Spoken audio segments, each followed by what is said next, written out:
The Viking Hall of Fame is proud to induct Valley City native Pat Horner as a member of the 2014 class.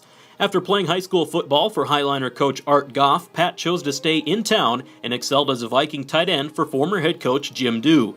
While other schools recruited Pat to leave Valley City, the Vikings maybe had an inside edge. What helped us a little bit was our defensive coordinator, Don Lemnis, has got a good-looking daughter. And we let Pat start dating her when he decided to go to Valley City State. So Deb is, we were very lucky to have Deb in the picture there, and they've been just outstanding people for the community of Valley City. Pat had absolutely wonderful support from both his mom and dad.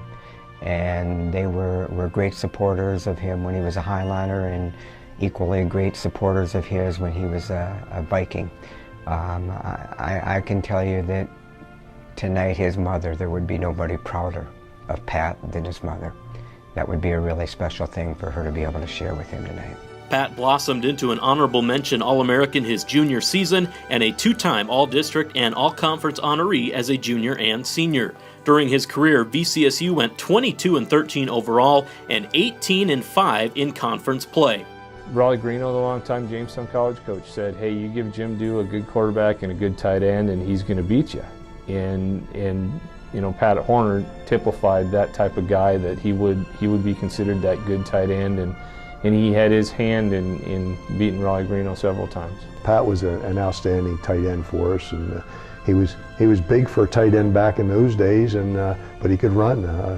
Raleigh Greeno and Jamestown didn't like him too much. He caught a lot of passes against Jamestown, and he was just a quality tight end for us. As a tight end, Pat excelled as a blocker, but he also emerged as a dangerous threat in the passing game. In his junior season, Pat caught 22 passes and a touchdown for 346 yards, and then as a senior, he caught 23 passes for 345 yards and 2 touchdowns. Pat was really tough on the outside release. He could come down and block the linebacker, but we ran a number of plays where we utilized Pat's speed also, because we'd run the flare action, and if they come up on him hard, he'd turn her and go down the field, and Raleigh just couldn't believe how he'd get free down the sideline. But you know, Pat had great soft hands, and he was able to catch the ball in traffic, so it just made for a good situation, because we were run orientated, and but we threw the pass when we needed to. While the individual accolades came along with his play, Pat was remembered as a team-first player who helped the Vikings to 3 conference championships and who did whatever needed to be done to secure another Viking win. Mild-mannered to this day, probably that way. He wasn't the kind of guy who would jump on you and go gung-ho.